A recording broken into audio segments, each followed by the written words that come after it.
Hello everyone, CoinHound here. Today we'll be looking at the John Tyler Presidential Silver Medal from the U.S. Mint, which just arrived in the mail today. John Tyler was the 10th President of the United States, and this is the 10th silver medal in the series.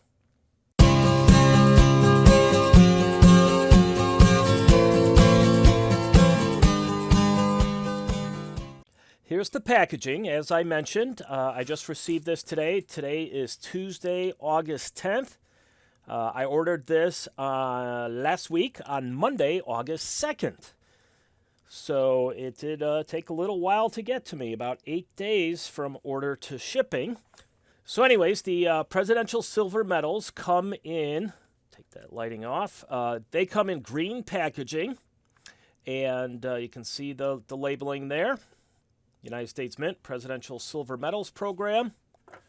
They then come in an inner box once you take the sleeve off, and you open that up, and we get the Certificate of Authenticity. For those of you that aren't familiar with the Presidential Silver Medals Program, the medals are 3/9 fine silver.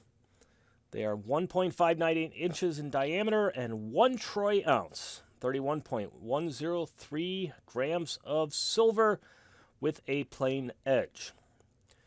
Now, this is the latest in the series, which started at the beginning with George Washington and has been working its way through the presidents with a release every few months or so. So this year in 2021, at the beginning of the year, we had the release of Martin Van Buren. Then a couple months ago, we had William Henry Harrison. And now we have John Tyler. These medals, and I guess I'll talk about them once I get it open here. We do have the clamshell packaging, so that's nice. So there it is. Let's pull it out. This one comes out pretty easily. A lot of times the clamshells are very hard to get stuff out of. All right, so let's clear that all away there. And here is the medal. Okay. Nice close-up view. John Tyler, President of the United States, 1841, which was the year he took office. Now remember, John Tyler succeeded William Henry Harrison, who died after only a month in office. The backside, we have peace and friendship with the shaking hands, Native American representation on the right, the American representation on the left. You have the tomahawk and the peace pipe crossed. Now, if you're not real familiar with the series, these presidential medals are replicas of the real and actual historic presidential medals that were issued during the presidential administrations. So John Tyler, during his administration, had presidential silver medals that were given out. Had presidential peace medals that were given out. And they had this exact design. This on the front. And this design was used by many of the early presidents. And I will link in the description to my video on the release of the William Henry Harrison Medal. In that video, I do go through the history of the presidential peace medals. And it's a pretty interesting history. So if you have some time and some interest, I would encourage you to click on that link in the description and check it out. So let's go ahead and put this down, and let's give ourselves a little zoom in here, get a little bit of a close-up, so you can see the fine detail of the face there. He does have an interesting little extra collar there up on his cheek. For a moment there, I was worried that was a scratch or something. But you can see the fine detail. Very nice craftsmanship on these medals. I've had several of them. Haven't really noticed any imperfections or anything on any of them. So very nice. And then you also have the back side. Okay, So, if you bear with me just a bit longer, we'll take a very quick look at the sales numbers for the presidential silver medals, the most recent sales numbers. And then we'll also take a brief look at the presidency of John Tyler. And it will be brief because there's not a lot of substance to his presidency. Before we jump into the sales figures, I just wanted to take a quick look here at one of the old historic medals. This from the John Tyler administration. You can see how the old medal has the exact same design as the new medal, which is a replica, as I mentioned. And these were often given out, originally to Indian tribes, and that was done throughout the first half of the 1800s as a sign, as it notes there, of peace and friendship. This reverse design was first used under Thomas Jefferson. From what I understand, John Adams didn't issue any peace medals, and Washington had a little different design. But the U.S. Mint has chosen this to represent on all of the medals except for William Henry Harrison, who only served a month as president and did not have any medals issued either. But from Jefferson up to Tyler, with the exception of Harrison, this was commonly used as a reverse design. So anyways, I thought we'd talk briefly about presidential sales numbers for these silver medals. These sales numbers are from coinnews.net. They are as of Sunday, August 1st, I believe. So the John Tyler is not included in it. The sales numbers for those should be out tomorrow or the next day. And it does have the William Henry Harrison Presidential Silver Medal, which was the most recent release, but that was released in May.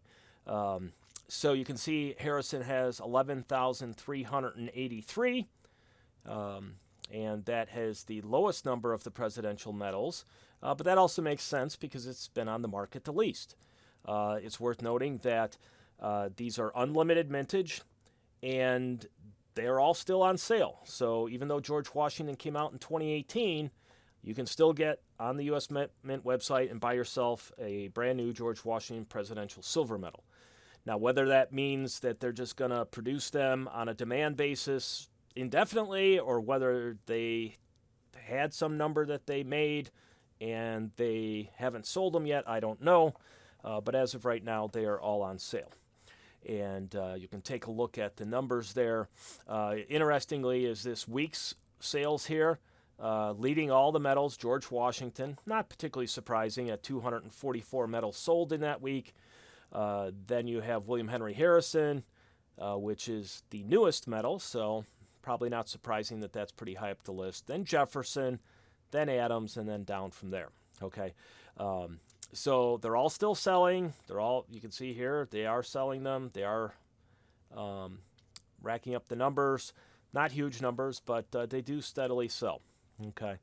I did want to note that if you go back and do a little research into the first week's sales, it is kind of interesting when you look at the last three medals. In February of 2020, you had Jackson.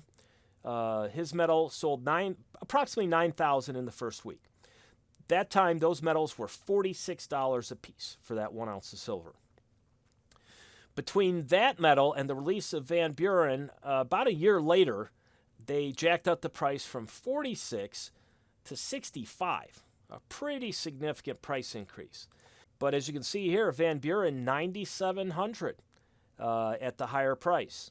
And that was not, any negative impact that I can see.